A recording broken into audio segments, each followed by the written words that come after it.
Bueno, bienvenidos nuevamente a todos. Este es el segundo evento que estamos organizando entre ambos países. Es un encuentro bilateral que comenzó por las buenas relaciones que tenemos entre profesionales de ambos lados de la cordillera de los Andes, y el objetivo es establecer una relación estrecha entre nuestros países y entre la ingeniería de nuestros países a través y le pusimos un nombre que se llama Corredor Binacional de Ingeniería, y el objetivo justamente es intercambiar experiencias de ingeniería en estos países. Este evento está también, aparte de apoyado y organizado por la Universidad de Santiago de Chile, también lo está por la Escuela de Graduados en Ingeniería Portuaria de la Facultad de Ingeniería de la Universidad de Buenos Aires. Y está apoyado y acompañado también por la Asociación Argentina de Ingenieros Portuarios, que representa a FIANC en nuestro país, y por la Asociación Chilena de Puertos y Costas. Así que este es un impulso grande y esperamos seguir manteniéndolo en el tiempo. Para comenzar, les quiero dar la palabra al ingeniero Eric Saavedra Flores. Él es PhD y director del Departamento de Ingeniería en Obras Civiles de la Universidad de Santiago de Chile, y va a dar las palabras de bienvenida a este evento. Eric. Gracias, Pablo. Sí, bien. Buenos días a todas y todos, estimados colegas y estudiantes. Como bien indicó Pablo, mi nombre es Eric Saavedra. Soy el director del Departamento de Ingeniería en Obras Civiles de la Universidad de Santiago de Chile. Y es para mí un placer dar inicio a esta segunda versión de este encuentro bilateral, titulado Corredor Binacional de Ingeniería, Intercambio de Experiencias en Ingeniería entre Argentina y Chile. Y que, como ya señalaba Pablo, ha sido organizado en conjunto entre las escuelas de graduados en Ingeniería Portuaria de la Universidad de Buenos Aires, Argentina, y el Departamento de Ingeniería en Obras Civiles de la Universidad de Santiago de Chile. Y la verdad que para mí es un verdadero agrado tener esta alta convocatoria, sobre todo también porque contamos con colegas no tan solo de Chile, de Argentina, sino que también de otros países de Latinoamérica.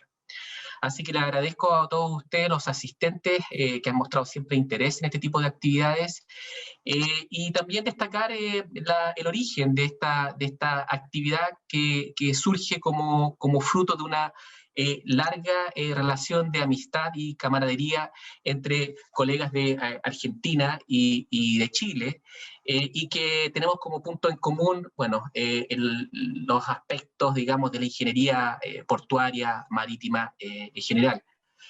Así que en el día de hoy contaremos con dos destacados expositores en el ámbito de la ingeniería portuaria: a don José Luis Inglese, que es egresado de Ingeniería Civil de la Universidad de Buenos Aires, y que nos presentará la charla titulada Emisario Riachuelo CMI en el Río de la Plata. Y también contaremos con el expositor don José Aldunate, que es ingeniero civil en obras civiles y es egresado de la Universidad de Santiago de Chile, y quien presentará la charla Operación del Puerto de San Antonio, Chile. Así que sin más preámbulos, bueno, y esperando que disfruten de este evento, los dejo nuevamente con Pablo Areco. Muchísimas gracias. Eric, muchas gracias por estas palabras de bienvenida. Un gusto contar con tu presencia aquí.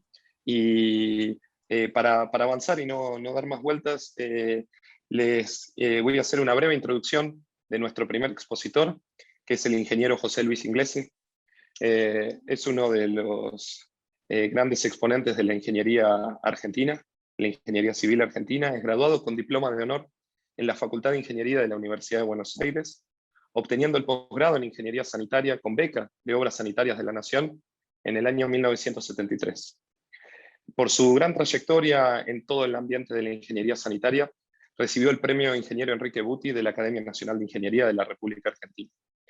A su vez cuenta con una extensa trayectoria profesional de más de 40 años trabajando en estos sectores. Fue presidente de Agua y Saneamiento Argentinos durante 4 años, entre el año 2016 y 2019. llevando adelante grandes proyectos y grandes avances para nuestro país. AISA, o Aguas y Saneamiento Argentino, es la empresa prestadora de agua potable y desaguas cloacales de toda el área metropolitana de Buenos Aires.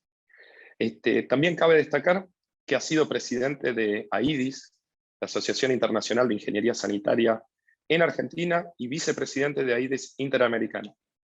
Por último, cabe resaltar que es académico de número de la Academia Nacional de la República. Y bueno, creo que con esto es una introducción y es un lujo contar con el ingeniero José Luis Inglese en el día de hoy compartiendo. José Luis, te dejo. Bueno, primero realmente es un placer por compartir esta... ¿Se escucha bien? Hola. Hola. ¿Se escucha bien? ¿Se escucha bien? ¿Escucha bien?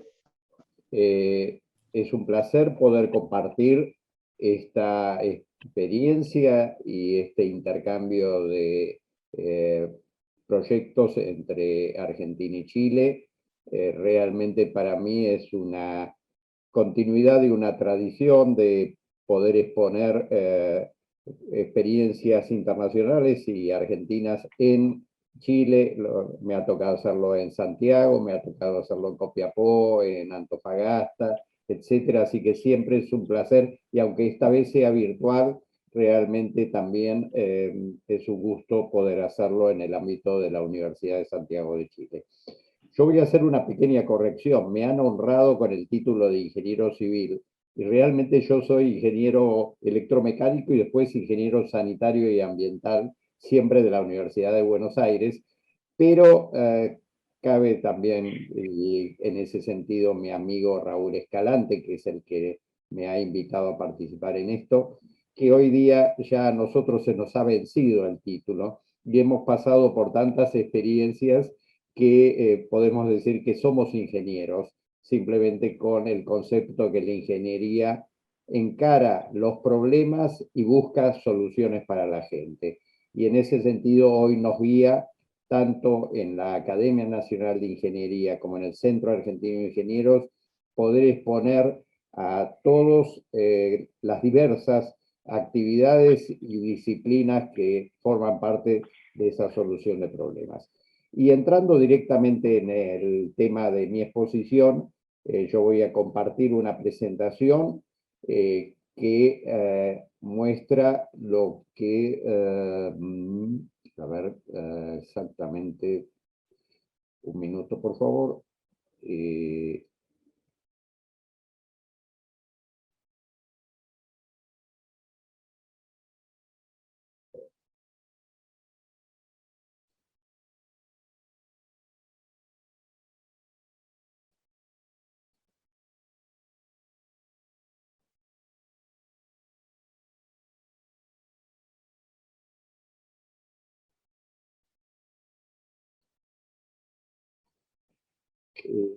Las características principales de la obra, que se denomina emisario Riachuelo, del sistema Matanza-Riachuelo que se está realizando debajo del Río de la Plata en Argentina.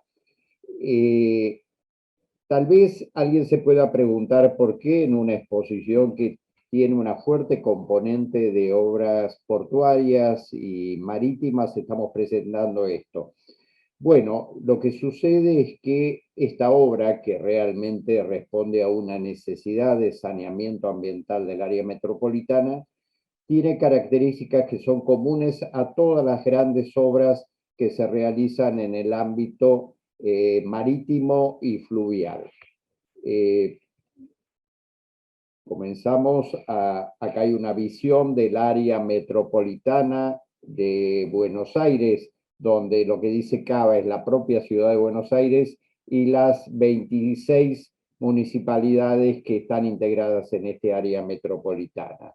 Este área metropolitana está atravesada por el río Matanza-Riachuelo, y este río, producto de la gran urbanización que hubo en todo el periodo a partir del año 1940 en adelante, ha sufrido una fuerte contaminación y realmente se ha buscado durante muchos años la solución a ella.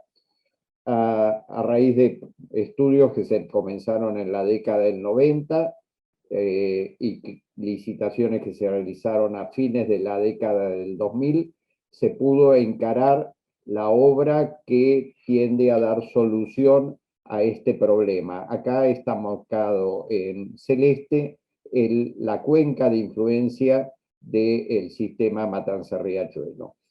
Sería muy grato pensar que esto se produjo por influjo de la ingeniería o de la propia acción de la ciudadanía. Sin embargo, la realidad es que estas obras se concretaron por finalmente una acción judicial que llegó hasta la Suprema Corte de Justicia y que ordenó a las tres jurisdicciones, el gobierno nacional, el gobierno de la Ciudad de Buenos Aires y el gobierno de la provincia de Buenos Aires, a realizar las obras que dieran solución al problema de contaminación.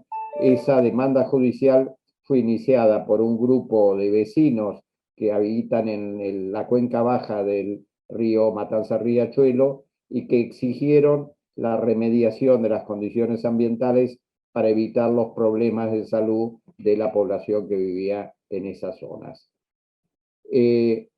Esto se llamó la causa Mendoza por el nombre de Beatriz Mendoza, que fue la iniciadora de esta demanda, y también muestra que la acción coordinada de vecinos y de la población puede llegar a producir grandes transformaciones.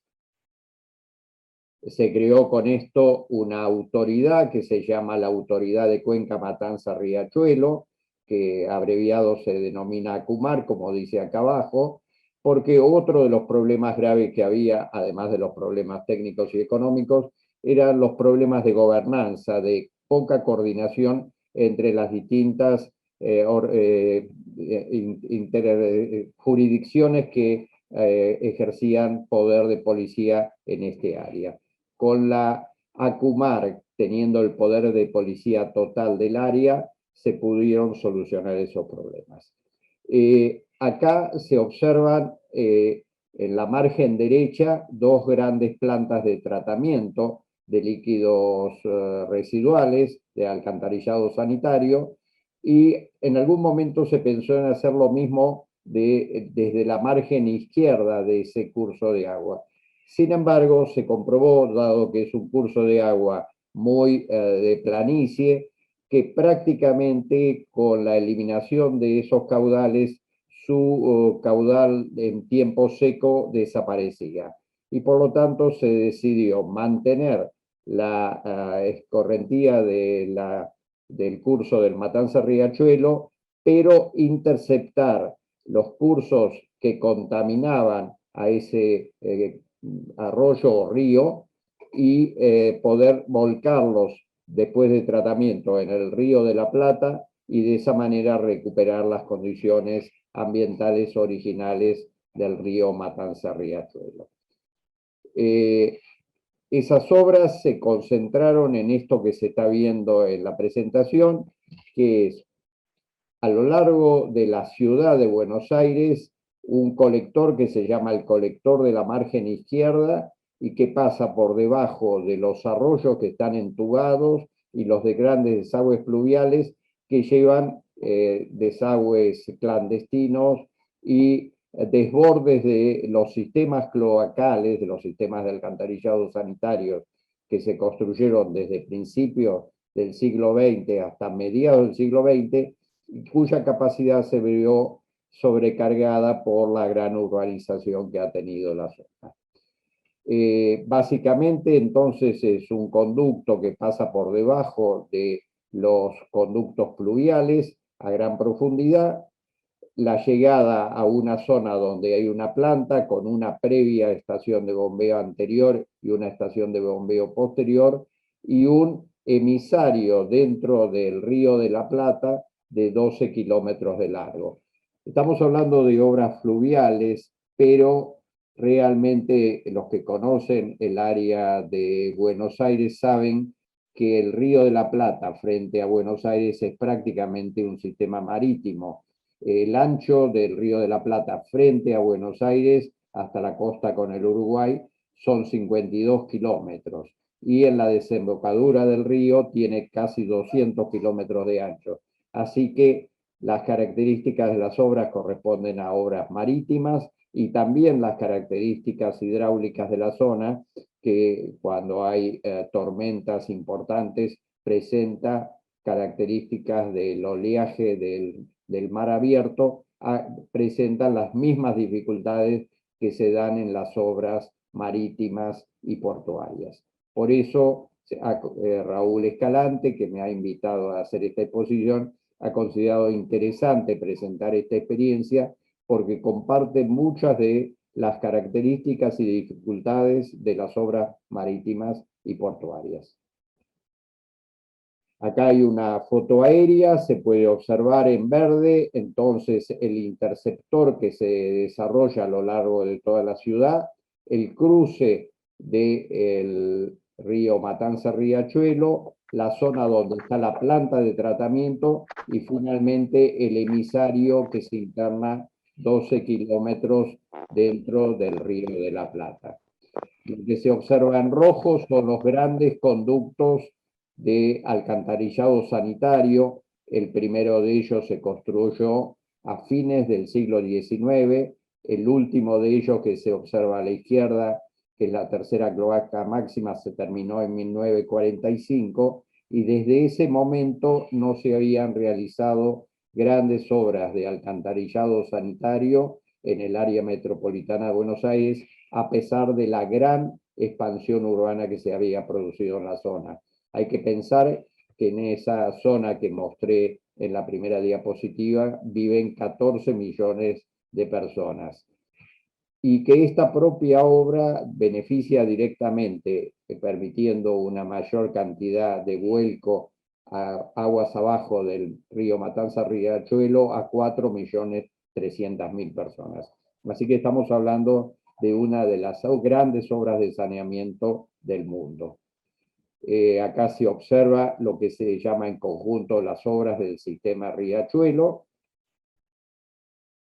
Y acá en esta lámina podemos ver una foto aérea de la zona donde se está construyendo la planta de tratamiento, hasta dónde llega el emisario que viene, el interceptor que viene de adentro de la ciudad, y también acá se observa lo que es la cámara de carga, que después va a servir para inyectar el líquido en el río, y que ha servido como boca de acceso para todo el sistema de tunelería que construyó el conducto debajo del río. Acá se observan algunos de los puentes grúas. Acá esto que se observa acá abajo son el depósito de las dovelas, o sea, las piezas de hormigón armado que constituyen el revestimiento del túnel que se ha construido. Acá hay una simplificación esquemática del sistema. Entonces, lo que está en gris son los grandes conductos de alcantarillado sanitario, lo que está en verde son los conductos pluviales, que todos ellos están entubados y que en conjunto entre los desbordes de los sistemas de alcantarillado y los desagües clandestinos a los sistemas pluviales constituyen la gran carga de contaminación del río Matanza-Riachuelo. Este río se ha visto tan contaminado que en toda su zona baja prácticamente tiene 0 de oxígeno disuelto y por supuesto no hay vida acuática en él. Además, en momentos de alta carga y de alta temperatura ambiente se producen condiciones anaeróbicas y hay una gran emanación de olores desagradables en la zona.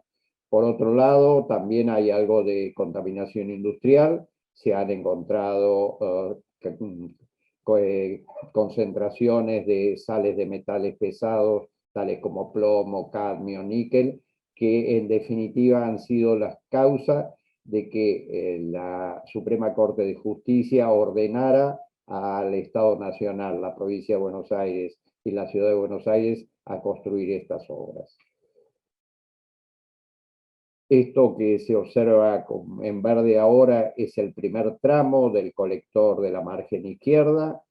Está prevista la construcción, ya está en proyecto, de un colector semejante paralelo al Río de la Plata, que se va a juntar con el colector que ya está construido en esta zona, y juntos van a atravesar el río Matanza-Riachuelo, llegar a la planta de tratamiento y finalmente ser diluidos dentro del Río de la Plata por el emisario Riachuelo. También está marcado acá un emisario paralelo que se denomina emisario Berazategui, que también está en proceso de licitación para cumplir la misma función de todos los efluentes de alcantarillado sanitario que forman parte del sistema sur y que son tratados en la planta Berazategui, que ya está construida.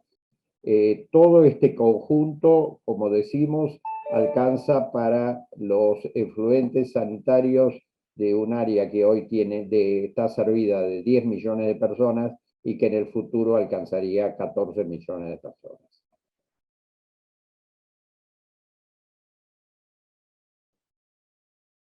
Este que está marcado es la planta de pretratamiento, donde vimos antes en la foto aérea la zona donde se está construyendo, y lo que está en rojo es el emisario que ahora se ha puesto en verde. El total del caudal que va a tratar y dispersar el emisario Riachuelo es de 27 metros cúbicos por segundo. Para comparar esto hay que pensar que el módulo del río Matanza-Riachuelo solo tiene 10 metros cúbicos por segundo, y en los momentos de bajo escorrimiento está en el orden de 3 metros por segundo. De manera que esta obra es prácticamente un río entubado. Y como dije, mejora las condiciones de vida de una población directamente afectada de 4.300.000 personas, y indirectamente toda la zona que bordea el río Matanza-Riachuelo, que hoy está urbanísticamente degradada, y con estas obras va a producirse una gran mejora.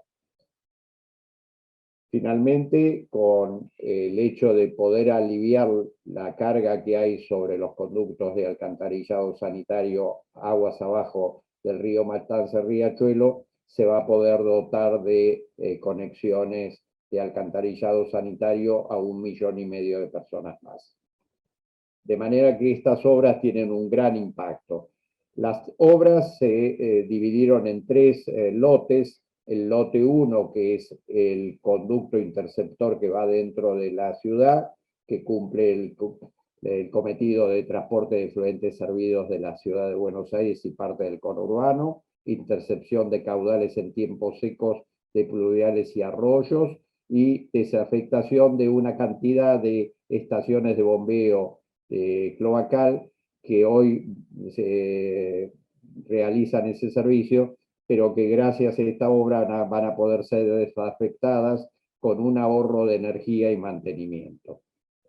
Después está el lote 2, que es la estación de bombeo a donde llega el líquido a gran profundidad, a más de 30 metros de profundidad, después de haber cruzado el río Matanza-Riachuelo, la planta de tratamiento y la estación de bombeo de salida, porque el líquido, con el nivel que sale después del tratamiento, no alcanza su carga suficiente para poder vencer la resistencia de los 12 kilómetros debajo del río y además poder ser emitido dentro del río. La planta de tratamiento hace la remoción de sólidos gruesos, el cribado mecánico medio y fino, y la separación de arenas y flotantes. Y el tratamiento biológico se aprovecha la gran capacidad de dispersión y de tratamiento natural del Río de la Plata. Hay que pensar que a pesar de que este sistema lleve 27 metros cúbicos por segundo, el módulo del Río de la Plata frente a donde se realizan estas obras es de 25.000 metros cúbicos por segundo, de manera que hay una gran capacidad de dilución y tratamiento. Y finalmente, el lote 3, que es el emisario Riachuelo, que lo que hace es el transporte de los efluentes pretratados y la difusión para lograr la mezcla íntima con el agua del Río de la Plata. Todo eso, vuelvo a repetir, son 27 metros cúbicos por segundo y los caudales que forman cada una de las aportantes están detallados acá. Vamos a concentrarnos entonces en el emisario que se realiza debajo del Río de la Plata. Tiene 12 kilómetros de longitud total.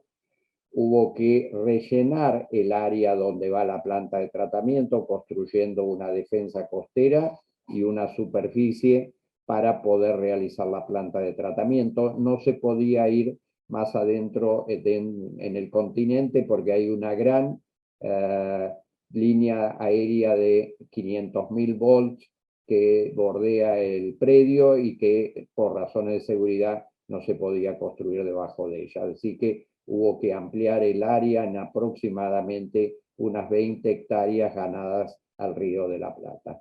Y por supuesto, para acceder a esta zona que era de dificultoso acceso, ha habido que hacer una gran cantidad de obras viales para llevar la maquinaria y poder estar después en la operación de este sistema. Esta obra que se está realizando con financiación parcial del Banco Mundial, tuvo una licitación internacional y fueron ganadoras de esa licitación el consorcio formado por la empresa Salini Impregilo y Gilit de Italia y la empresa Chediac de la Argentina. Impregilo es una empresa italiana de gran experiencia en grandes obras de todo tipo, pero particularmente en obras hidráulicas, portuarias, sanitarias. Por ejemplo, ha construido la mitad de la presa de Yacyretá entre Uruguay y la Argentina, es la mayor presa que aporta al sistema eléctrico de la Argentina. Ha participado también en la construcción de la presa de Salto Grande entre Argentina y Uruguay, sobre el río Uruguay. Ha realizado las grandes presas del sur de la Argentina y también en el mundo ha realizado grandes obras como la presa de Tres Gargantas en China, que es la mayor presa del mundo. Todo esto, como digo, tiene financiación del Banco Mundial, el BIRF, y del Poder Ejecutivo Nacional de la Argentina. Hubo una orden de inicio formal del 15 de enero del 2015 y las obras físicamente se comenzaron en junio del 2016. Hay una supervisión también concursada independiente de la firma Geodata de Italia y Cadia de la Argentina. Acá se ve en forma esquemática el tendido del emisario debajo del río. La necesidad de realizar una conducción de tan larga cantidad ha sido porque dentro del Río de la Plata están canalizados, están realizados y permanentemente mantenidos canales de navegación, porque el Río de la Plata, a pesar de ser muy ancho, es de escasa profundidad. Su profundidad promedio en esta zona puede estar en el orden de los 3 o 5 metros y se necesitan canales de mucha mayor profundidad, de 36 pies y de hasta 40 pies de profundidad, o sea, de 11 a 12 metros de profundidad, para poder permitir el acceso de los grandes barcos.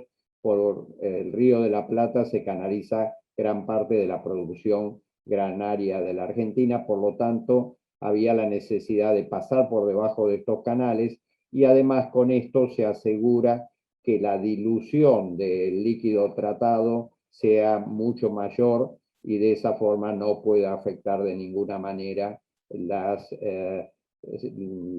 poblaciones que hay aguas abajo, incluyendo las tomas de agua del sur del área metropolitana de Buenos Aires y de la ciudad de La Plata, que está a 60 kilómetros aguas abajo. Esta zona primaria es de transporte exclusivamente, o sea, no tiene ninguna salida, son 10,5 kilómetros, y finalmente en el extremo hay una longitud de aproximadamente 2 kilómetros, que es donde están los difusores para transportar ese líquido. Toda esta zona está ya construida, está balizada para evitar daños que pudieran provocarle anclas de embarcaciones u otras obras. Perdón. Y acá en un corte esquemático está la cámara de carga que mencioné y que vimos en la primera foto aérea, el conducto emisario de los 12,5 kilómetros de longitud y los difusores que llevan el líquido tratado hasta el fondo del río. Estos difusores que acá están esquematizados son 38 en total. Es interesante pensar desde el punto de vista de la obra que originalmente cuando se licitó el proyecto era hacer la cámara de carga, hacer el conducto de 10,5 kilómetros, acá hacer una torre en el medio del río y realizar la zona de difusión a baja profundidad. Sin embargo, el contratista que hizo la mejor oferta presentó una alternativa de realizar toda la obra subterránea y realizar la construcción de los difusores desde adentro del conducto, o sea, una tecnología nueva. Realmente es la primera vez que se realiza esto en una obra de esta magnitud. Por supuesto, era una incertidumbre, pero después vamos a ver cómo los riesgos que podía tener esta solución tecnológica fueron mitigados. Y se optó por esta solución porque los riesgos de construcción en el medio del río de una torre como la que estaba prevista y la colocación de un conducto a baja profundidad, con las inclemencias climáticas que se presentan a veces dentro del Río de la Plata, la hacían de gran incertidumbre en cuanto a su construcción y además a los riesgos que se corrían, incluyendo los riesgos de demora. El túnel tiene 4.300 milímetros de diámetro interior, prácticamente 5 metros de diámetro exterior. Está realizado con una TBM, una máquina perforadora tunelera, con presión compensada en el cabezal y con dovelas prefabricadas de hormigón. Ahora vamos a ver algunos detalles de ellos. Y como dije, los difusores se han construido desde adentro del conducto de 4.300 milímetros de diámetro interior.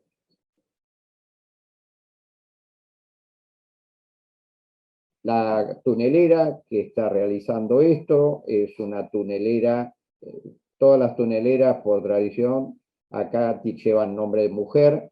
El nombre de esta tunelera es Beatriz, el nombre completo sería Beatriz Mendoza, porque fue la mujer que lideró la demanda judicial que provocó la construcción de estas obras. El túnel de 12 kilómetros está finalizado.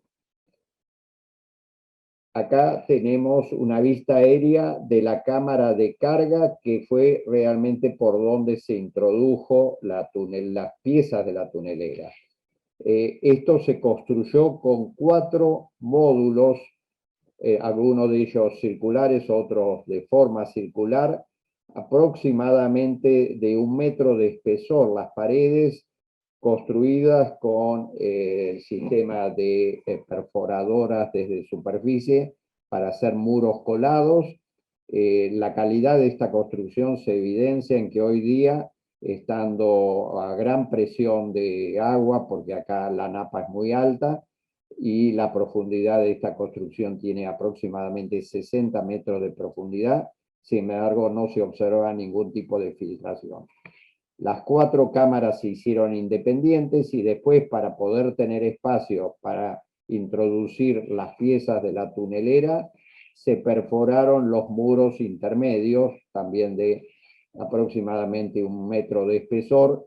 La construcción se hizo con perforaciones con barrenos de pequeño diámetro y después se cortaron las piezas de hormigón con hilo diamantado.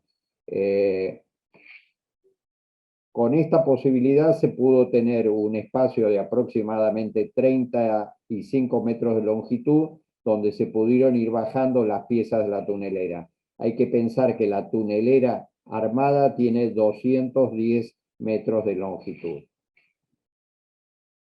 Acá hay una fotografía del túnel.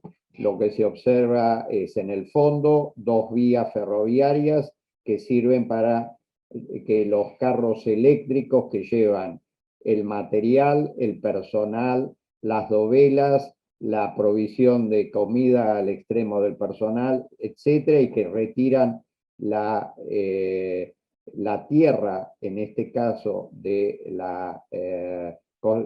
una parte de la excavación, están conformadas por estas vías férreas que, por supuesto, al final van a ser extraídas. Lo que se observa a la derecha son todas las tuberías de servicio, las tuberías de agua para alimentación en el extremo de la tunelera, agua de desagüe, energía eléctrica, y este tubo de gran diámetro amarillo en la parte superior es el tubo de ventilación. Una de las condiciones importantes de estas construcciones es asegurar la ventilación. Ustedes podrán observar en las paredes también que las dovelas tienen un gran ajuste, y a pesar de que en este punto de la foto hay casi 30 metros de columna de agua encima de la construcción, no se observan prácticamente ninguna filtración. Tampoco se observa en el piso de la construcción. Acá hay algunos detalles interesantes de la obra. Estas son unas dovelas especiales que están en el extremo donde van la salida de los difusores. Los difusores son de 80 centímetros de diámetro interior, construidos íntegramente en acero inoxidable, y se colocaron estas piezas especiales en el extremo del conducto, y desde adentro se pudo perforar para ir introduciendo las distintas partes que forman los emisarios.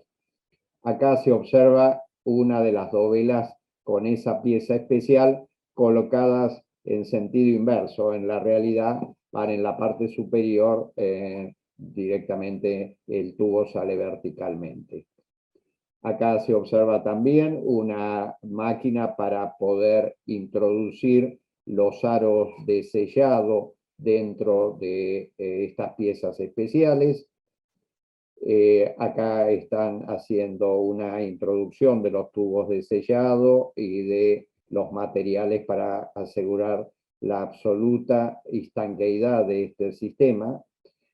Y acá se observa una de las dovelas más cercanamente que tienen estas piezas. Es interesante también ver, ya que se aprovecha, que la dovela, que tiene este espesor de aproximadamente 35 centímetros de espesor, tiene un doble sistema de sellado interior y exterior que aseguran la estanqueidad. Cada aro, que tiene aproximadamente 1,20 metros de largo, está conformado por 5 piezas. Cada una de las piezas es diferente. Además, aunque parezcan que las piezas son exactamente paralelas sus caras, son levemente cónicas, tienen una conicidad de 2 grados, de manera que cuando se trata de hacer el túnel recto, se van poniendo las dovelas alternadas, pero cuando es necesario realizar una curva, se van poniendo las dovelas, y así de 2 en 2 grados se puede realizar la curva del conducto. Acá hay una foto del cabezal de la tunelera. Estas tuneleras son de tecnología alemana, de marca Herrenknecht, y están parcialmente construidas en Alemania y parcialmente construidas en China. Esto que se observa a la izquierda son donde va colocado el cabezal de corte que tiene el diámetro exterior del conducto. Por lo tanto, cuando se termina la perforación y la construcción del conducto, no se puede extraer y ha quedado perdido y hormigonado en el fondo del túnel.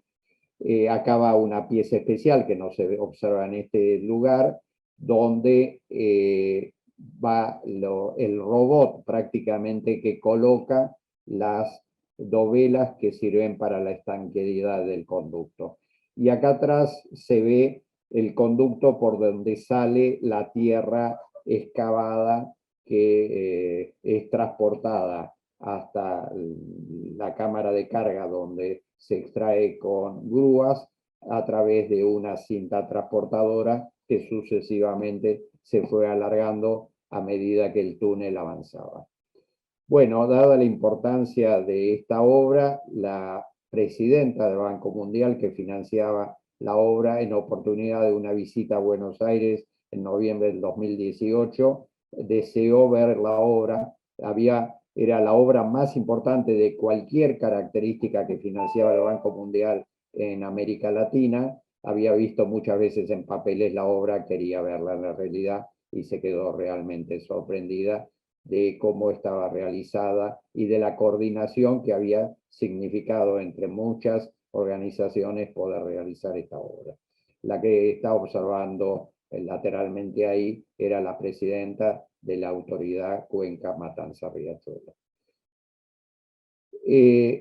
Yo mencioné que estos difusores era una experiencia única de tecnología. La verdad que era un riesgo confiar toda la función de la obra en un sistema que no estaba aprobado.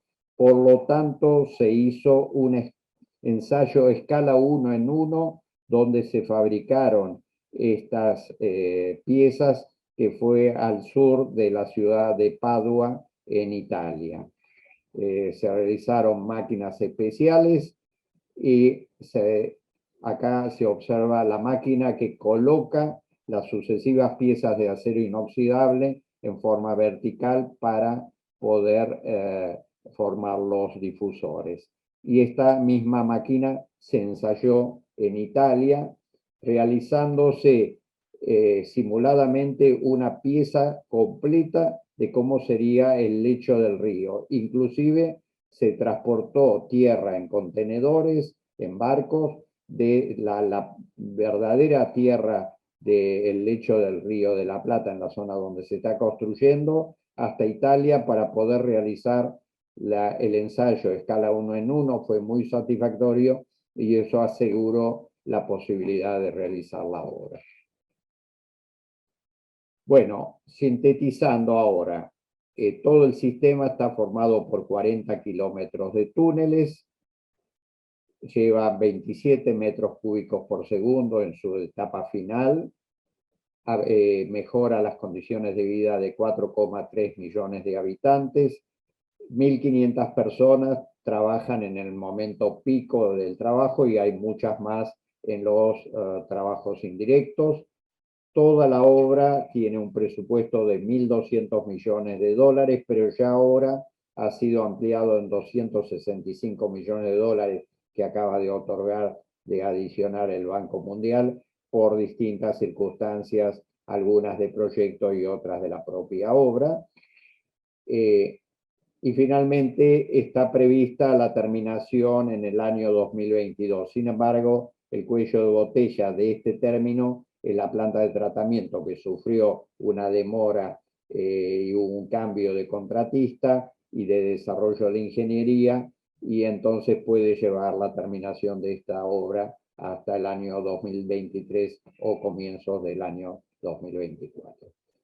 Bueno, realmente con esto he podido sintetizar una pequeña presentación de esta obra, que fue realmente que su desarrollo principal ha sido entre el 2016 y parcialmente el año 2022, y que me tocó el gusto de poder liderarla durante los 4 años en que fui presidente de la empresa que está llevando a cargo, que es el comitente de esta obra. Así que con esto entonces podemos dar una síntesis de presentación de esta obra. Muchas gracias. Muchísimas gracias, ingeniero Inglese. La verdad que ha sido una presentación excelente y concisa para poner en ritmo una obra de esta magnitud. Así que espectacular. Ahora vamos a pasar a algunas preguntas que se las vamos a ir leyendo por parte de la audiencia. Simplemente quería resaltar que toda esta organización es posible a la cooperación con un cuerpo profesional de la Universidad de Santiago de Chile y de la Universidad de Buenos Aires. Entre ellos es para destacar la participación de Carlos Reicher, Felipe Peña y Raúl Oberreuter, quien va a leerle las primeras dos preguntas que han venido desde parte de Chile. Así que Raúl, por favor. Muchas gracias, muy buenos días a todos y a todas. Bueno, Ingeniero José Luis Inglese, muchísimas gracias por la presentación de un proyecto de orden mundial, definitivamente. Nuestros emisarios son muy pequeñitos comparados con ese, por supuesto, y porque nuestras costas son diferentes, derechamente. No requerimos, digamos, de tantas longitudes, por lo tanto, para nosotros es algo muy, pero muy interesante de ver. Y lo quiero emplazar inmediatamente para poder hacerle un par de preguntas que naturalmente emanan desde Chile. En este caso, las primeras son de la empresa Mofanal Nichols, de un muy buen amigo y colega, Carlos Rodríguez, que se encuentra en el sur de nuestro país, está viendo la charla también, y pregunta, ¿cuánto duró la tramitación y aprobación ambiental de todo el proyecto? Y ligado a lo mismo, pregunta si hubo participación ciudadana. Esas son dos en una.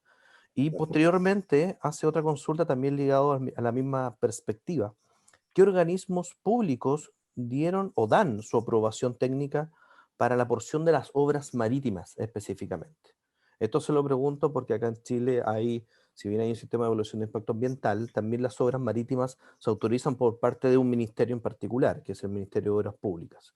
¿Cómo es esto en Argentina? Esto fue más complejo todavía. Hay que pensar que el Río de la Plata es un río binacional que pertenece a Argentina y Uruguay. Por lo tanto, hay una comisión administradora del Río de la Plata, la CARP, que es la que en última instancia da la aprobación. Por lo tanto, llevó bastante tiempo todo esto, pero como dije, como su génesis estuvo en una demanda que primero estuvo en un tribunal de primera instancia, fue rechazado, fueron a una cámara de apelación, fue rechazado, finalmente llegó a la a la Corte Suprema de Justicia, y la Corte Suprema de Justicia ordenó la realización. Eso era el año 2008. Ya de por sí ahí hubo una gran participación ciudadana, porque eran en definitiva un conjunto de ciudadanos con un conjunto también de abogados y de organizaciones no gubernamentales las que impulsaban esto. Por otro lado, esto fue en el año 2008, se creó esa autoridad de Cuenca, Matanza, Riachuelo, que le dieron poder de policía para evaluar y aprobar todas las obras, porque si no, la complejidad de que lo aprobara la Ciudad de Buenos Aires, la provincia de Buenos Aires, Poder Ejecutivo Nacional, de manera que todo quedó en cabeza de la ACUMAR, pero esa autoridad tiene en su directorio representantes del Poder Ejecutivo Nacional, de la provincia de Buenos Aires y de la Ciudad de Buenos Aires. Eso ayudó a reducir en términos relativos el tiempo de todo esto. De todas maneras, la licitación se hizo en el año 2011, hubo distintos avatares con la sacada dentro de la financiación del Banco Mundial del lote número 2 de la planta. Todo eso demoró y en definitiva los contratos se firmaron en 2014, se dio una orden formal de inicio en el 2015 y después por cuestiones también de tipo financieras, de autorizaciones, de ingeniería, finalmente tocó iniciar la primera obra física en junio del 2016. Como todas estas grandes obras hay dificultades. el Banco Mundial en 2012 había otorgado el crédito con una duración de 5 años, hasta marzo del 2017.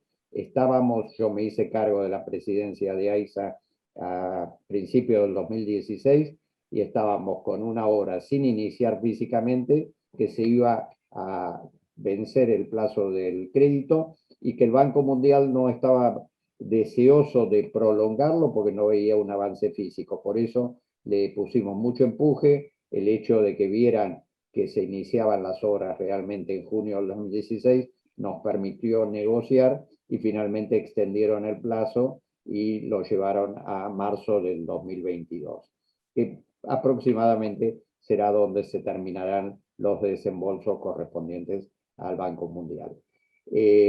Dentro de todo eso hubo la aprobación ambiental del Organismo para el Desarrollo Sustentable de la Provincia de Buenos Aires y del Ministerio de Ambiente del Poder Ejecutivo Nacional, que eran las dos autoridades que intervenían en las aprobaciones ambientales. Y finalmente todo eso se presentó a la Comisión Administradora del Río de la Plata, que le dio la última bendición, digamos, a la obra para poder ser realizada. Así que hay una complejidad, como dije, uno de los problemas que había presentado esta obra, cuyos primeros estudios comenzaron en mediados de la década del 90, es la complejidad de instituciones que intervenían. Así que, como en muchas de las grandes obras de ingeniería, los problemas de gobernanza hay que tenerlos muy en cuenta y hay que plantearlos muy, muy bien. Chile, que forma parte de la OCDE, puede tomar todas las prescripciones de gobernanza en las distintas disciplinas de las grandes obras como para poder definir las jurisdicciones de cada una de las autoridades. Perfecto, muchísimas gracias por la excelente explicación, porque un proyecto tan grande de esta envergadura, por supuesto que necesita una gran coordinación, pero creo que por sobre todas las cosas, ingeniero José Luis, son las voluntades para poder mejorar la calidad de vida de las personas.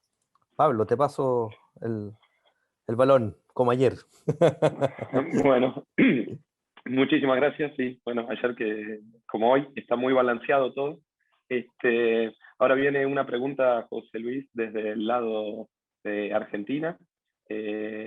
Una de las consultas que surge de Matías Palma es: ¿a qué profundidad se encuentra el túnel, digamos, del emisario por debajo del lecho del Río de la Plata? Bueno, como decía, la mayor parte del lecho no es muy profundo. En esta zona, si hiciéramos una línea recta, estaría entre 3 y 5 metros de profundidad, pero en algún punto, aproximadamente a 10 kilómetros de la costa, aparece el canal, que ese canal tiene unos 10 metros de profundidad. Raúl Escalante después me corregirá, él conoce mucho más que yo de todo eso. El conducto desde la cámara esa de carga, que fue por donde se introdujo la tunelera, tiene a la salida 38 metros de profundidad en el fondo, o sea que serían 33 metros de profundidad en la parte superior, y tiene una levísima pendiente hacia la cámara de carga. Esto es para que los líquidos, en algún momento que haya que vaciar este conducto, salgan hacia la cámara de carga desde donde se bombearán. Así que aproximadamente en la zona donde están los difusores tiene una profundidad de unos 30 metros. Así que los difusores tienen una longitud de cada uno promedio de 28 metros. Perfecto, clarísimo. Creo que el foco ha sido respondido, porque iba justamente a ver si había alguna limitación para la profundización de los canales de navegación, cosa que está más que clara que no es la instancia. Así que con esto, ingeniero Inglese, hemos concluido esta primera parte. Nuevamente, en nombre de la universidad, de la Universidad de Santiago de Chile, de las asociaciones, muchísimas gracias por su participación y por su tiempo. Estuvo muy buena. Gracias. Gracias. Gracias. Continuando con la sesión de hoy, y antes de darle comienzo al nuevo orador que va a concluir por el lado de Chile, queríamos compartir con ustedes unas pequeñas diapositivas o explicaciones sobre qué es Piank. Vieron que en el formulario de inscripción aparecía una opción si ustedes eran miembros de Piank, y algo que nos ha llamado la atención es que más del 80% de los inscriptos no son miembros de Piank. Entonces nos decidimos tomar unos pequeños minutos para compartirles algo que lo estaré haciendo desde mi pantalla. Básicamente, y para que ustedes lo tengan presente, Piank es la asociación y organización mundial que provee guías para un desarrollo sustentable de infraestructura en transporte marítimo y fluvial, tanto en puertos como en vías navegables. Y es la organización sin fines de lucro más antigua que existe en el mundo. Es del año 1885 y está integrada por todos los sectores de nuestro ámbito de actuación, gobiernos, empresas privadas, universidades, terminales portuarias, puertos, empresas constructoras, etc. Dentro de nuestra participación mundial en Piank, hay presencia muy fuerte en lo que es Europa, Oceanía, Asia, y en el continente americano, desde 1902, los Estados Unidos tienen una sección o un capítulo nacional de Piank. Argentina ha seguido en esa línea desde el año 2006, y los que representamos a Piank en Argentina es la Asociación Argentina de Ingenieros Portuarios, y esto que estamos realizando el día de hoy tiene una continuidad, ya que desde el lado de Chile está el espíritu y las ganas de sumarse a Piank también a nivel mundial, y la organización con sede central en Bélgica da el completo apoyo para esto. Y es por eso que la Asociación Chilena de Puertos y Costas ha sido creada, bueno, por varios de los ingenieros chilenos que se encuentran hoy presentes aquí, y siendo uno de esos socios fundadores de la HIPIC, el próximo expositor José Aldunate. Y el presidente actual es Raúl Oberreuter, con quien ya han visto su participación hace unos minutos. ¿Qué es el principal objetivo de Piank a nivel mundial? Es básicamente proveer guías actualizadas y de gran conocimiento técnico para el desarrollo de cualquier tipo de infraestructura al servicio del transporte por agua. ¿En qué ámbitos? En la parte marítima, en la parte de navegación interior, en temas ambientales, en temas de navegación de recreación. Hay guías de diseño que aproximadamente por año estaremos produciendo entre 10 a 15 guías de diseño que, bueno, las tenemos arriba del escritorio de cualquier ingeniero portuario o civil que tenga algo que ver en el entorno marítimo. Y a su vez es una plataforma excelente para los jóvenes profesionales, ya que uno de sus objetivos es la de promover y ayudar al crecimiento de los jóvenes profesionales y a difundir el conocimiento en esta red mundial con alta experiencia, con información técnica de calidad, y bueno, básicamente también sirve como una etapa de concientización para los responsables públicos de la relevancia de los aspectos técnicos que hay. Entonces, bueno, no queríamos dejar de compartirles esta información. Cualquier duda nos pueden contactar. Este es el sitio web de Piank, y bueno, esperemos que les resulte atractivo y que en los próximos meses varios de ustedes, aunque sea, se acerquen con consultas en lo que podamos ayudar. Para eso estamos. Dicho esto, quiero dar paso a la última presentación del día de hoy, a cargo del ingeniero José Aldunate Rivera. Él es ingeniero civil en obras civiles de la Universidad de Santiago de Chile e ingeniero constructor de la Pontificia Universidad Católica de Valparaíso. También posee un máster en Ingeniería de Puertos y Costas, cursado en el Centro de Estudios y Experimentación de Obras Públicas en España y en la Universidad Politécnica de Madrid. Además, es egresado en máster de Diseño, Gestión y Dirección de Proyectos de la Universidad Europea del Atlántico.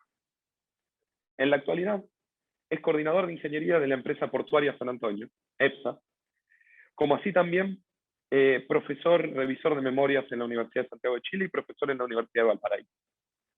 Por último, cabe destacar que él es un miembro muy activo y un socio muy activo dentro de PIAC.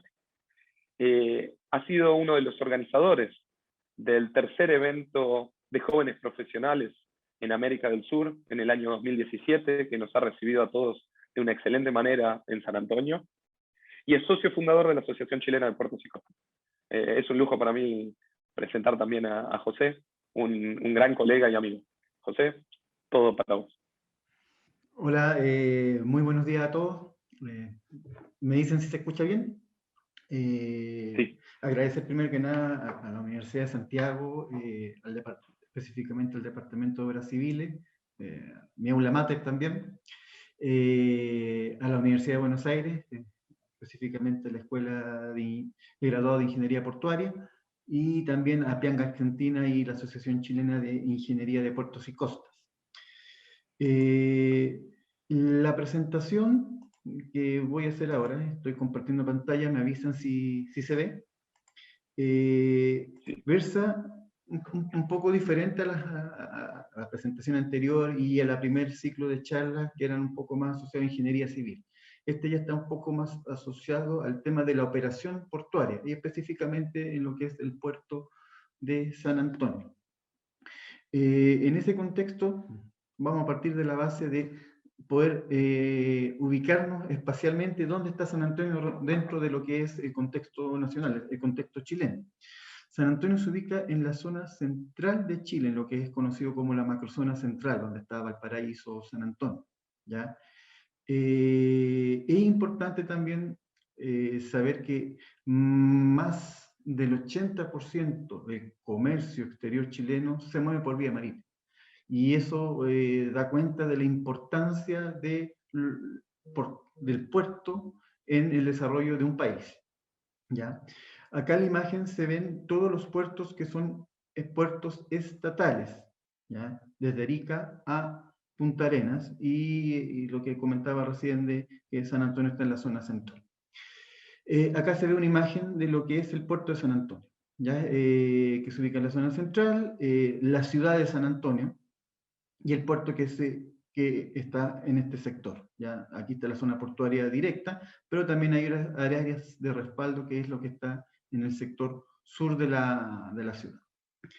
Yo partiendo de la base de que también aquí hay estudiantes, yo siempre parto indicando qué es un puerto, qué es lo que nosotros entendemos por puerto. Y también nos vamos a apoyar un poco de la imagen que se ve acá abajo, donde vemos barcos, vemos unas cajitas, por decirlo de alguna forma, vemos camiones, vemos ferrocarril. ¿Ya? Entonces, viendo esta imagen y tratando de conceptualizar, un puerto es un punto que concentra más de un modo de transporte. ¿Qué es un modo de transporte? Ferrocarril, el modo ferroviario, rodoviario los camiones, marítimo los barcos, también está el modo aéreo, el modo por tuberías, ¿ya? Pero acá vemos que se concentran al menos 3 modos de transporte. Y lo que hace un puerto actúa como un nodo logístico dentro de lo que es la cadena logística. Entonces lo que hace es intercambiar importación, exportación y atraer lo que son las rutas marítimas y mediante la infraestructura de comunicación llevarlo a los nodos de desarrollo que tiene cualquier país, ¿ya? Entonces, es sumamente importante dentro de la cadena logística el rol que juega el puerto. Y lo que mueven estas cajitas, para estar hablando en un lenguaje común, es TEUs, contenedores. Y un contenedor es una unidad de 20 pies. Y aquí aparecen las unidades de largo, 6.1 metros de largo, 2.6 metros de altura y 2.4 metros de ancho. Es la unidad equivalente. Hay más tipos o más tipologías de contenedores. En el caso de los puertos estatales, que es lo que estábamos viendo en la imagen primera, los puertos, dado que forman parte de una cadena logística, están mandatados a nivel nacional por parte del Ministerio de Transporte, ¿ya? A su vez, el puerto también tiene que cumplir los requerimientos del Ministerio de Hacienda, ¿ya? Y las políticas o directrices de desarrollo son establecidas por el sistema de empresas públicas, que depende del Ministerio de Economía, ¿ya? Todo esto está regulado en base a la ley 19.542, ¿ya? Que en el año 97 moderniza el sector portuario estatal. De las 10 empresas o de los 10 puertos que se veían en la primera lámina, estos antes estaban en un solo ente regulador, que era la Empresa Portuaria de Chile. Y lo que buscó esta ley fue separarlos y generarlos como empresas autónomas del Estado de Chile. Lo que quiere decir que son empresas que tienen patrimonio propio, tienen estados financieros, tienen directorio, funcionan como una empresa privada, pero su mandante principal, su financiador principal es el Estado de Chile. Y tienen como objeto estas empresas portuarias administrar, explotar, desarrollar y conservar las actividades portuarias, en este caso la del puerto de San Antonio. Si tomamos desde el año 97, donde se movilizaban aproximadamente 5 o 6 millones de toneladas métricas, al año 2020 se movilizaban 22 millones de toneladas métricas, o sea, da cuenta de un crecimiento sostenido en cuanto a lo que es la transferencia de carga. O lo que es el equivalente en TEUs, 1.500.000 TEUs aproximadamente, ¿ya? Y que se ve, viendo la gráfica que se observa acá a continuación, que mayoritariamente se movilizan contenedores y después carga graneles y en una menor medida o en un menor porcentaje carga fraccionada. Si lo llevamos en carga para poder imaginarlo, cuando hablamos de carga de graneles nos referimos a grano, cuando nos referimos a carga fraccionada, en el caso de San Antonio, por ejemplo, ánodos de cobre, vehículos, carga contenerizada, pero también, y que es muy importante, no voy a entrar mucho en detalle en esta presentación en particular, los camiones. Pensar que para este volumen de movilización, 22 millones de toneladas, hoy día el puerto de San Antonio tiene una media de más de 1.300 vehículos día, ¿ya?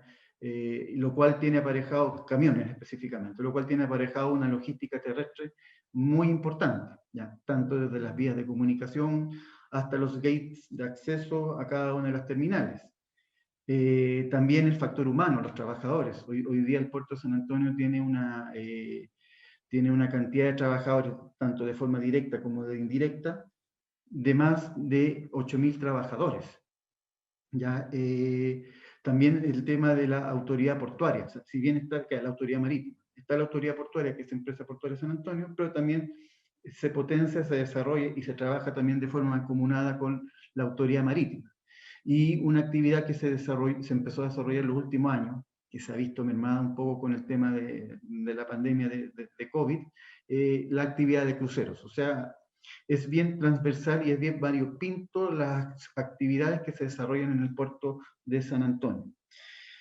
Y este desarrollo, este crecimiento ha llevado a que en los últimos años Puerto San Antonio se transforme como el mayor terminal de transferencia de carga. Respecto al total de los 10 puertos estatales, hoy día equivale al 52% de participación respecto al total, ¿ya? Entonces aquí se ve también la importancia estratégica que tiene mantener un puerto como estos en operación. También, y aquí voy a hablar, voy a hacer lo muy poco que voy a hablar de ingeniería dura, es también las condiciones naturales que tiene el puerto. El puerto está en una falla geológica, que es la falla Arébola. Aquí está el estero, este es el puerto, y aquí ya se ve una batimetría, se ven las profundidades acá, y donde ya en la bocana, en el acceso al puerto, tenemos profundidades de aproximadamente 30, 50 metros con facilidad, ¿ya? Vemos acá en una imagen 3D cómo está corta literalmente lo que la placa continental, llegando hasta la fosa de Atacama. ¿Qué es lo que logra esto? Dos condicionantes. Desde el punto de vista estructural y geotécnico es complejo diseñar. ¿Por qué? Porque las condiciones que ocurren de la quebrada Arévalo hacia el norte son diferentes a las que hay de la quebrada hacia el sur. Entonces, desde el punto de vista geotécnico, desde el punto de vista de diseño estructural y sísmico, son completamente diferentes. Y además, también por el efecto de las profundidades, también logramos cosas buenas, tampoco todo es malo. Si vemos la imagen que está acá abajo de una salida de un modelo de propagación de oleaje espectral, oleaje que viene acá del tercer cuadrante, vemos que a medida que se va acercando al puerto, por efecto de este fondo, de este cañón, también este actúa como atenuador del oleaje, ¿ya? Tanto por efecto de refracción, difracción y profundidad, y dando condiciones de resguardo interiores, lo cual también es una ventaja competitiva. O sea, el cañón, si bien es un obstáculo a nivel de diseño, a nivel de construcción, pero también nos favorece y nos genera, ¿cómo se llama?, condiciones favorables de operación interior. Un aspecto que también siempre uno tiene que contemplar cuando hace un proyecto es contemplar que sea un proyecto escalable. Acá tenemos una imagen del 1934. Ya el puerto no llevaba ni 2 décadas de su construcción, que comenzó en el año 1914. Tengamos también a vista, viendo esta imagen, la forma que tiene el puerto. Si uno lo puede ver, es una forma con mucha imaginación, una forma de corazón invertida.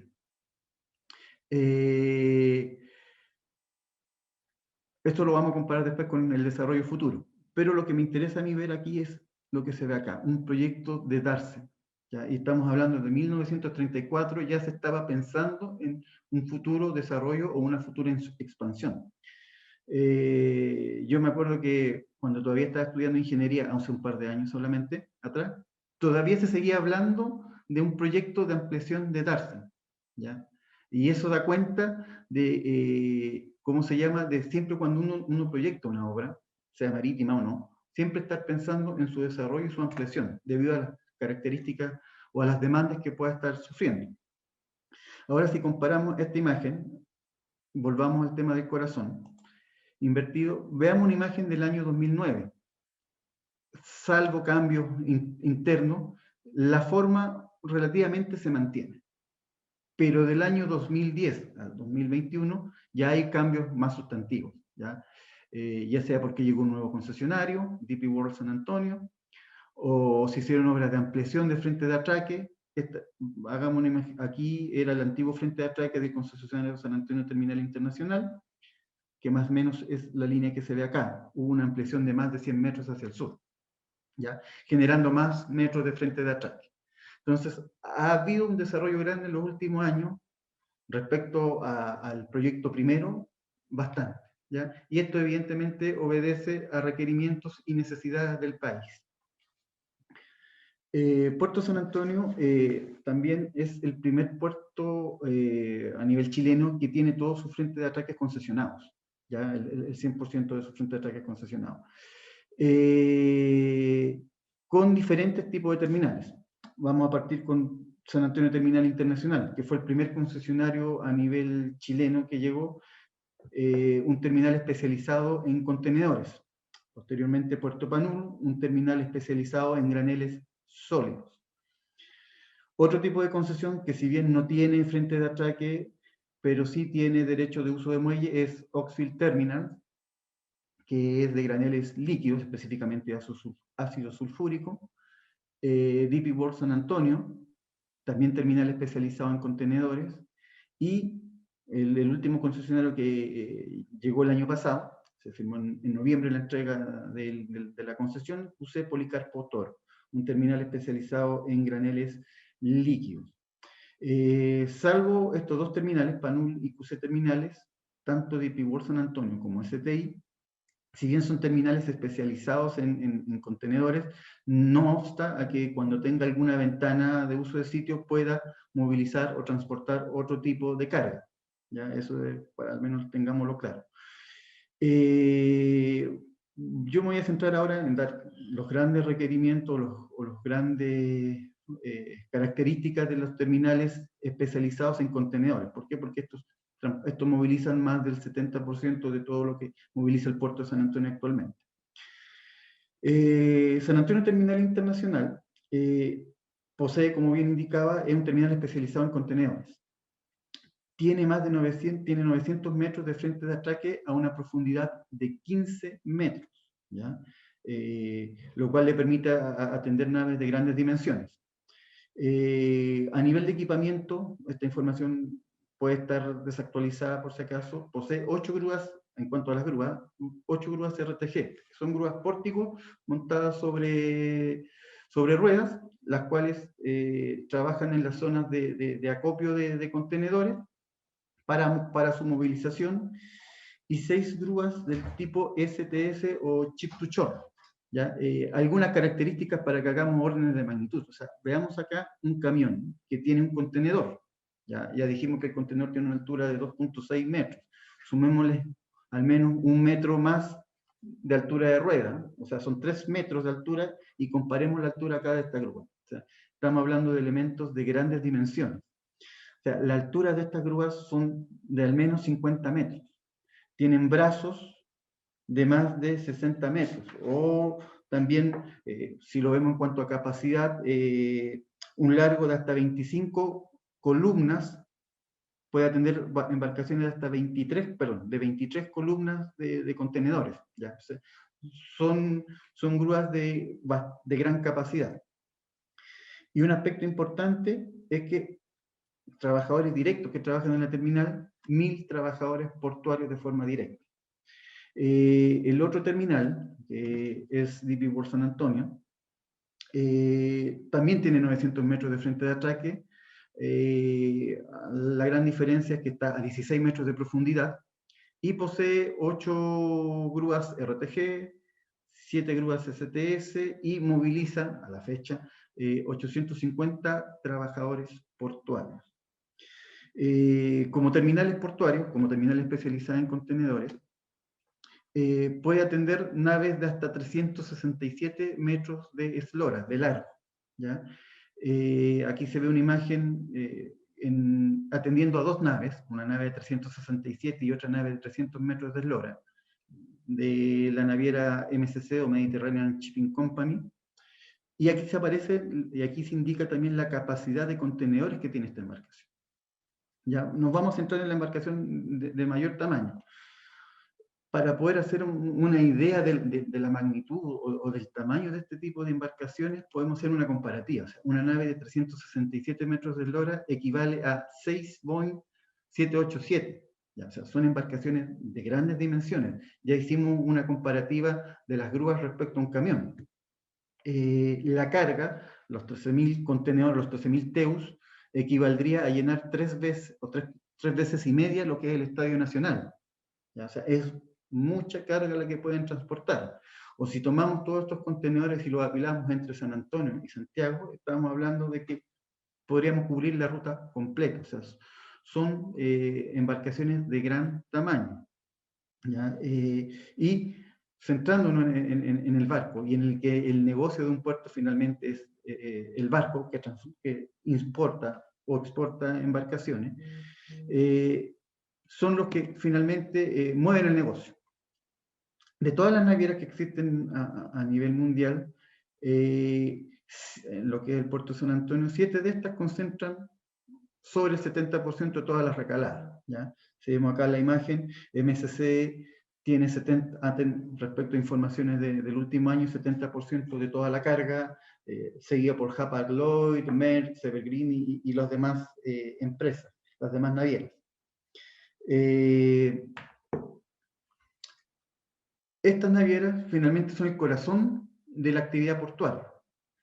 Y pensemos que estamos en un mercado cambiante y en constante evolución, ya tanto por lo que son las economías de escala, lo que son, como se llama, las fusiones que se han ido desarrollando, y veámoslas a nivel gráfico solamente, veamos que antes habían fusiones que se han ido movilizando. O sea, por ejemplo, ¿cómo se llama? La fusión de estas empresas se ha ido cambiando. O sea, y estas generan más del 80% de la cuota de mercado a nivel naviero. ¿Cuál es la particularidad también de estas fusiones? ¿Ya? Aumentan la cantidad de carga por recalada, economía de escala. O sea, una embarcación de grandes dimensiones puede transportar varios contenedores. Y eso también uno puede ver a veces cuando llega un barco de Maersk, se ve también con carga de MSC. y así sucesivamente. Y eso evidentemente genera economía de escala y optimización también de costos y de trabajo. Estas fusiones también tienen mucho mayor poder de negociación, y lo cual le permite evidentemente tomar y condicionar decisiones comerciales dependiendo de su itinerario, ¿ya? Lo cual evidentemente hace que entre un puerto y otro haya cierta competitividad, ¿ya? ¿Qué es lo que ocurre? Si es que, por ejemplo, por algún tema de marejadas, por algún tema de atención en el puerto, no se puede atender una nave acá que esté a la gira afuera de San Antonio. Si no cumple su itinerario, tiene la potestad y la oportunidad de poder irse a otro puerto, ¿ya? Entonces, esa dinámica hace que la actividad portuaria y la operación portuaria trabaje como reloj, o requiera trabajar como reloj. Para poder trabajar como reloj, el primer ente regulador es la planificación naviera, ¿ya? Donde se junta la autoridad portuaria, la autoridad marítima, la naviera, la agencia de aduana, para poder planificar el uso de cada uno de los frentes de atraque. Acá, por ejemplo, se ve en esta imagen cuáles son hoy día las líneas regulares que están en el puerto de San Antonio, tanto para el caso de DP World como para el caso de CTI. Si vemos el caso de CTI, vemos que el día lunes, a modo de ejemplo, el día lunes está el servicio AC3 de Maersk.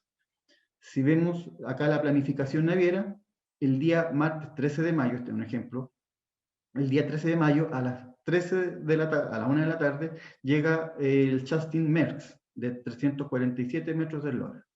Y se retira esta embarcación el miércoles 14 a las 12 de la tarde.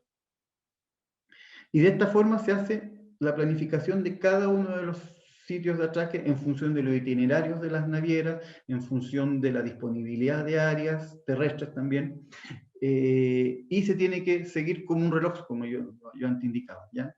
Y aquí la logística y la coordinación terrestre es como se llama, es un punto de inflexión también para poder tener un buen desarrollo y una buena explotación de la terminal.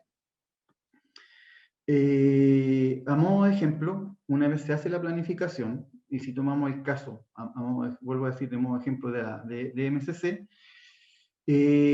lo que se hace es que MSC planifica a nivel mundial, en su casa matriz de Ginebra, es su planificación naviera a nivel mundial.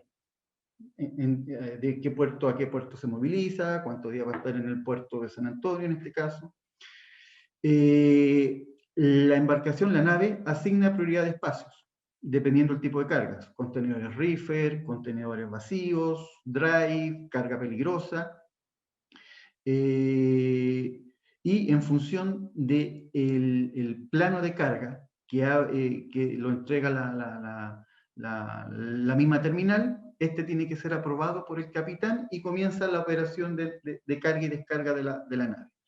Acá se ve un plano de carga tipo, que en función del tipo de carga que se está movilizando, aquí veamos los colores básicamente, porque no creo que se pueda leer,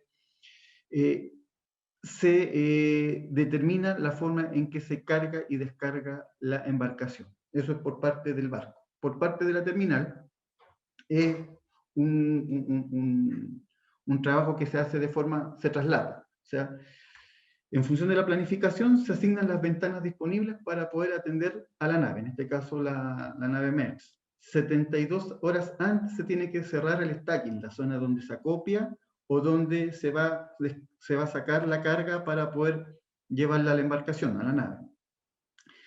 Se genera y se hace un log list, o sea, se asigna todo lo que es la ubicación de Teus dentro de la embarcación. Se genera el plan de carga y se entrega para aprobación del capitán, ¿ya? Y una vez está aprobada el plan de carga de la embarcación, se efectúa toda la operación de carga y descarga. Un aspecto importante es el último punto, es que existe una sobredemanda mundial de TEUs vacíos. Y esto es efecto directo de la pandemia, ¿ya? Y también ha llevado a que lleguen también muchas líneas irregulares o muchas líneas que no aparecen dentro del tema de líneas regulares. ¿Por qué? porque luego de la pandemia China prácticamente se paralizó, se reducieron las fabricaciones de contenedores, pero ahora que nuevamente se está reactivando la economía, hay sobredemanda de contenedores de los cuales no hay. Entonces muchas veces, lo que pasa al menos acá en San Antonio, llegan embarcaciones solamente a buscar contenedores vacíos, ¿ya? Y esto evidentemente también es otra condicionante que también estresa el sistema logístico. Un aspecto que sí ha afectado mucho también al puerto desde el punto de vista operacional y que tiene una arista 100% relacionada con el cambio climático es el tema de cierres de puertos y de marejada, ¿ya? Esto porque la tasa de ocurrencia de este fenómeno ha ido creciendo en el tiempo. Veamos acá las dos gráficas que se observan acá, donde fue creciendo desde el año 2000, estadística que se maneja, desde el año 2011 al 2015 fue creciendo enormemente, ¿ya? Aquí vemos la distribución por meses. Y eso evidentemente impacta de forma directa en la operación, ¿ya? La planificación no se cumple, se retrasa o la línea se va a otro puerto y evidentemente esto impacta en el desarrollo y en el crecimiento del puerto, ¿ya? Se han tomado acciones, ¿ya? Y eso evidentemente llevó a que se bajasen las tasas de ocurrencia y se sigue trabajando todos los días, y literalmente todos los días, para poder optimizar y mejorar esta planificación. ¿Qué acciones se han tomado? Se ha trabajado de forma mancomunada con la autoridad marítima y con los prácticos, ¿ya? Ahí voy a detallar un poco más. Se ha separado lo que es el tráfico. También se han estado trabajando en optimizaciones de lo que es el practicaje, lo que son las lanchas de práctico, para poder dar condiciones más seguras ante las condiciones hoy día de marejada que están ocurriendo. Se ha trabajado también con todo lo que son los remolcadores, ya llámese optimizando lo que son los winches dinámicos, optimizando el tema de todo lo que es el tema de operatoria también de los remolcadores, y se ha trabajado en base a todo esto, en mejorar todo lo que es el sistema de gestión de tráfico, o PTS, ¿ya? Todo lo que va finalmente como último objetivo es optimizar la operación y mejorar la operación marítima.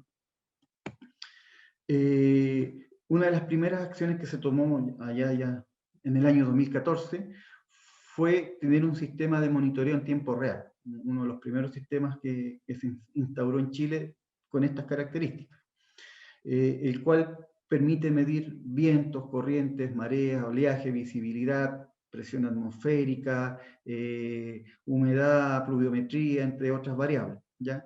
Y fue el primer, lo particular que tenía y lo que se buscaba aquí era objetivizar la información para poder tomar decisiones operativas, ¿ya? Este sistema se ha ido complementando, se ha ido desarrollando, ¿ya? Hoy día, además de la capacidad de medición en tiempo real, también se ha desarrollado la capacidad de pronóstico. Acá vemos dos líneas, que vemos dos gráficas, una asociada a oleaje, donde se ve, por ejemplo, acá en la línea azul la altura medida y la altura pronosticada, y también a nivel de viento, lo mismo, la medición de viento y lo que se pronostica, lo cual evidentemente ha permitido optimizar la toma de decisiones, ha permitido optimizar también el tema de planificación. Y esto también se ha trabajado de forma mancomunada con la autoridad marítima, específicamente con la Directemar, trabajando en un protocolo de transferencia de información directa, ¿ya? Lo cual también ha permitido trabajar en conjunto con la autoridad marítima. Otro aspecto que también se ha desarrollado en este sentido es generar un sistema interconectado de control de tráfico, de control marítimo portuario, perdón, donde tanto esta entidad, autoridad portuaria, la empresa portuaria, como la autoridad marítima, trabajen de forma mancomunada y podamos controlar el tráfico y coordinar la información.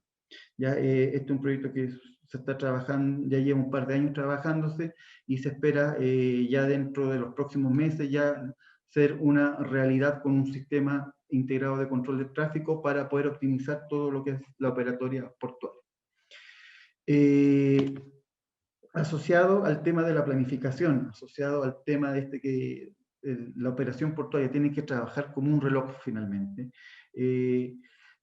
Se trabaja mucho con sistemas de traqueo, de sistemas de control de tráfico, para poder ir bien, además de ver lo que ocurre dentro del puerto, ir controlando o ir pudiendo llevar control de que se cumplan todos los aspectos que uno contempla en una planificación.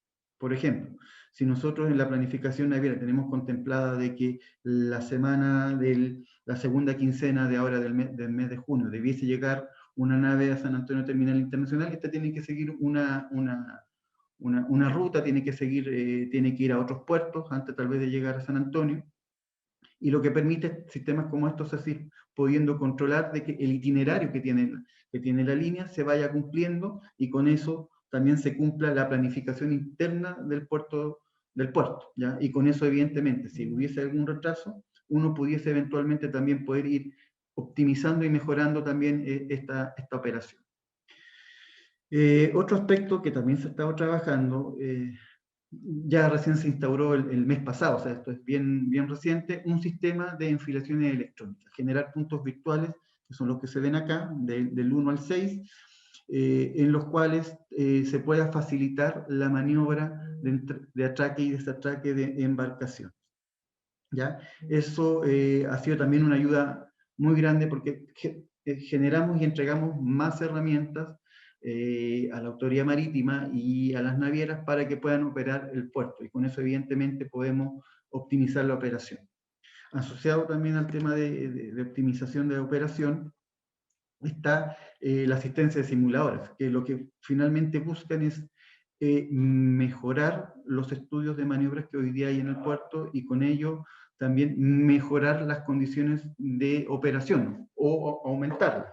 ¿Ya? Para ello se ha trabajado de forma mancomunada con los concesionarios, con la autoridad marítima, se han ido a simuladores, acá se ven imágenes de un simulador en tiempo acelerado, también hay simulación en tiempo real, y se ha podido mejorar notablemente la operación. ¿Ya? El año pasado específicamente, se generó una resolución para el puerto de San Antonio, el cual optimizaba la altura de ola máxima para operar, se aumentó, lo cual tuvo un impacto directo en lo que es la operación marítima, y gracias a, ¿cómo se llama?, acciones como estas. Y para finalizar, además de todos los temas, también se ha estado, además, la interfaz, ¿ya? Y se está trabajando de forma mancomunada con el Ministerio de Transporte de Chile en generar una ventanilla única marítima, o VUMAR, ¿ya? Que lo que busca es facilitar todos los procesos. O sea, pensemos que estamos haciendo un símil con lo que es un aeropuerto, en una zona donde al llegar una carga o a llegar algo, uno tiene evidentemente que esto operarlo y mejorarlo. ¿Ya? Para ello hay mucho papeleo, hay muchas acciones que hacer, y lo que evidentemente busca esto es facilitar estas actividades. ¿Ya? Pensemos que hasta hace un par de años atrás todo se hacía vía papel. ¿Ya? Se fue mejorando a correo electrónico, y hoy día es tener un sistema que, ¿cómo se llama?, que junte todo esto y que sea fácil para que cada uno de los actores que pueden estar involucrados, aquí vemos a aduana, a la Policía de Investigaciones, al Ministerio de Salud, a la Armada, al Servicio Agrícola Ganadero, puedan desarrollar de mejor forma y mucho más rápido sus procesos propios dentro del puerto. ¿Ya? Lo anterior fue un barniz, porque era difícil entrar un poco más en detalle, de lo que es la operación de un puerto, de la logística que tiene asociada y del impacto que tiene la coordinación para un buen funcionamiento. ¿Ya? Y como conceptos finales, que lo indicábamos al comienzo, o sea, el desarrollo de los países es vía marítima. ¿Ya? Eso es indiscutible, ¿ya? Lo cual hace necesario tener la infraestructura para poder atender esta demanda. La coordinación también es fundamental para el negocio navivero. O sea, si hay una descoordinación, si hay un problema local, hay que tener la capacidad y la maleabilidad para poder afrontar estas modificaciones. Un concepto que no nos gusta a nosotros mucho los ingenieros es la incertidumbre. ¿Ya? Hablé recién del COVID, de lo que nos ocurrió antes en el caso chileno del estallido social, que también impactó en el tema operacional. O sea, hoy día hay incertidumbre. Eso, lamentablemente, como ingenieros no lo podemos acotar, no lo podemos parametrizar, como podría ser el riesgo. Entonces tenemos que acostumbrarnos también a vivir y tener esa maleabilidad que yo indicaba recién para poder hacer frente a estos temas. Y que los puertos necesariamente van, o vertiginosamente, como se indica acá, a la digitalización de los procesos, ¿ya? Porque los volúmenes, la logística, los requerimientos del sistema hacen que cada vez se vayan especializando más estos elementos, ya sea por blockchains, smart ports, navegación electrónica, sistemas PCS, entre otros muchos. Y bueno, eso es lo que al menos podría yo indicar. Muchas gracias por el tiempo y dejo ahí abierto el micrófono a alguna consulta. Bueno, José, muchísimas gracias por una excelente presentación. Creo que has cubierto todos los temas y han surgido varias preguntas desde la audiencia. Para comenzar, tenemos una de parte de Alfredo Andrés Navarro Aravena, que él preguntaba en base a los pronósticos de oleaje, o sea, principalmente, ¿qué tanta validez le entrega la autoridad marítima a estos pronósticos? ¿Son considerados al momento de determinar el cierre del puerto o los pronósticos no son tenidos en cuenta? ¿Me escuchan? Sí. Ya. Muy buena pregunta, porque ha sido un camino que se ha tomado con la autoridad marítima de trabajar de forma mancomunada con él. ¿Ya? Por eso nombré, por ejemplo, que el sistema de medición en tiempo real partió el año 2014. Primero que nada, nosotros tuvimos que juntarnos con ellos, presentarle el sistema, convencerlos de que lo que se estaba midiendo en tiempo real es un dato que es creíble para tomar decisiones, ¿ya?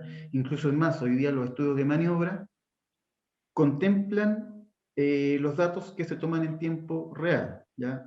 Se indica de forma clara, oye, se puede tomar este dato para tomar una decisión.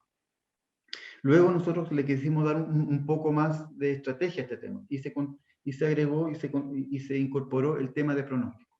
De la misma forma que pasa con el tema de toma de información en tiempo real, también ha sido un tema que se ha estado trabajando y se está trabajando de forma conjunta con la autoridad marítima, ¿ya? Además del pronóstico, se toman mediciones, se han correlacionado estas mediciones en las zonas de interés con el pronóstico, se han ajustado y calibrado esta información para entregarla a la autoridad marítima, pero básicamente se utiliza el pronóstico para lo que es la planificación, ¿ya? El dato fuerte que se utiliza para tomar una decisión vía autoridad marítima es la información que tenemos en tiempo real. No obstante, si es un dato que también se utiliza al momento de la planificación y donde la autoridad marítima forma parte como miembro. Buenísimo, muchas gracias, José. Creo que has cubierto muy bien la pregunta que ha hecho Alfredo Andrés Navarro Aravena. Por otro lado, desde el lado de Argentina, el ingeniero Leandro Pitones Traspase tiene una consulta que en función de los criterios de operación portuaria, ¿qué trabajos de ampliación portuaria se podrían llegar a requerir para optimizar las prestaciones actuales? Eso es muy, muy brevemente lo que plantea el ingeniero Pitón. Ya. Oye, también otra buena pregunta. Lamentablemente, el caso chileno es que nosotros no tenemos, ¿cómo se llama?, zonas costeras muy tendidas de baja profundidad. O sea, nosotros caemos rápidamente a grandes profundidades. ¿Ya? Y ahí estaba el caso de San Antonio, que ya en el medio de la Bocana tenemos profundidades de 30 metros o más de profundidad. ¿Ya? Eso es una gran limitante, ¿eh? Es una gran limitante, dado que a nosotros eso limita cuando uno piensa en un desarrollo o en una mejora portuaria. ¿Ya? ¿Por qué? Porque los costos de inversión evidentemente aumentan. Y eso evidentemente ha llevado a que optimizar la infraestructura que hoy día hay. Y esa optimización se ha efectuado en base tanto a temas marítimos, que eran los que se presentaban recién en la presentación, pero también evidentemente ha llevado a optimizaciones operacionales. ¿Ya? ¿Para qué? En zonas terrestres. ¿Ya? Y hoy día el gran cambio, que no lo voy a tocar en esta presentación porque es otro tema totalmente diferente, es el puerto exterior. ¿Ya? Hoy día el gran proyecto de infraestructura que está desarrollando Empresa Portuaria San Antonio para mejorar el tema de las condiciones marítimas hoy día es el puerto exterior. ¿Ya? Eso al menos es lo que podría contestar yo. Está perfecto, son muchísimos los desafíos y muchísimas gracias, José, por estas respuestas y por la excelente presentación. Quedaban algunas preguntas más en el chat, pero el tiempo es tirano, así que los invitamos a los que han acercado propuestas que posteriormente contacten a cada uno de los oradores y puedan subsanar estas dudas en otra instancia posterior. Para cerrar el evento del día de hoy, me gustaría cederle la palabra al ingeniero Raúl Sixto Escalante. Él es el director de la Escuela de Graduados en Ingeniería Portuaria de la Universidad de Buenos Aires y un gran impulsor, junto con Eric Saavedra, de estas cooperaciones entre nuestros dos países. Raúl. Gracias, Pablo. Voy a tomar un par de minutos para cerrar este evento que creo que ha superado las expectativas de todos. Agradezco a la Universidad de Santiago de Chile el poder seguir realizando estos eventos conjuntos que son invalorables para toda la comunidad portuaria. Hemos tenido dos expositores de altísimo nivel y que nos han mostrado temas diversos y que en ambos casos muestran la importancia de la ingeniería de excelencia. Entonces es un aliento para todos los presentes para seguir esos lineamientos de optimizar sus conocimientos y aplicarlos a resolver los problemas de ingeniería. Hemos tenido una buena cantidad de asistentes, hemos llegado casi a 90, lo que muestra que hay en esta región, Chile, Argentina y algunos países vecinos, interés por los temas portuarios. Creo que es válida la invitación de Pablo Areco para que se sumen a PIANC, que les va a ofrecer apoyo en todas las iniciativas que ustedes quieran llevar para adelante en nuestra área de interés. Y este tipo de reuniones permiten fortalecer esta comunidad portuaria, que en todos los países la gente dedicada a puertos y vías navegables, ingeniería de costas, sistemas afines, es muy limitada, es pequeño. Y estos vínculos, este fortalecimiento de estos vínculos y el enriquecimiento que nos da a conocer las diversas experiencias de distintos profesionales, creo que es muy valioso para todos. Aprovecho estos minutos para invitar a muchos de ustedes a que se acerquen a la Escuela de Graduados de Ingeniería Portuaria. Si bien la escuela dicta una carrera de especialización, cada materia que se dicta en la escuela, de las 14 materias que se dictan, cada materia se puede cursar de manera individual y tener un conocimiento bastante amplio y profundo de los temas específicos de cada materia. Todos los cursos que se dictan son muy buenos, con profesores de mucha experiencia, se suministra bibliografía, apuntes, y pueden acceder, voy a mencionar algunas que pueden resultar de interés para ustedes. Pueden acceder a una excelente cátedra de hidráulica marítima o de aspectos medioambientales en ingeniería portuaria o implementación de sistemas de ayudas a la navegación, que no es un tema fácil de encontrar dictado en idioma castellano, a ingeniería de dragado, a diseño de vías navegables y un montón de materias más asociadas a la actividad portuaria.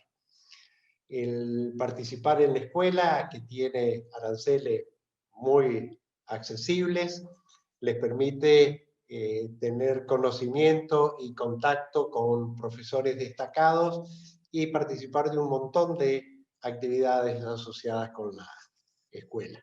Una pequeña invitación a que los que tengan algún interés se acerquen a las actividades de la Escuela de Graduados de Ingeniería Portuaria de la Facultad de Ingeniería de la Universidad de Buenos Aires. Pienso que estas dos experiencias que hemos tenido en desarrollar estas actividades en conjunto con la Universidad de Santiago de Chile han sido una excelente experiencia, así que hago votos para que podamos continuar en el futuro con nuevos eventos. Muchas gracias a todos por la participación en esta jornada. Bueno, muchísimas gracias, Raúl.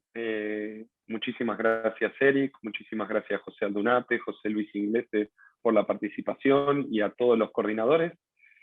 Con esto vamos a dar por concluido este segundo encuentro binacional entre Argentina y Chile, sin dejar de ya estar pensando en el tercer y cuarto evento que coordinaremos en los próximos meses. Una situación que siempre me agrada para el final de un evento es si todos quieren prender las cámaras, y entonces nos podemos saludar y a identificar las caras atrás de cada uno de los nombres. Sería muy bueno, así por lo menos compartimos un evento donde algo de presencialidad hay. Así que, bueno, si pueden prender sus cámaras, y entonces con esta imagen cerramos entre todos.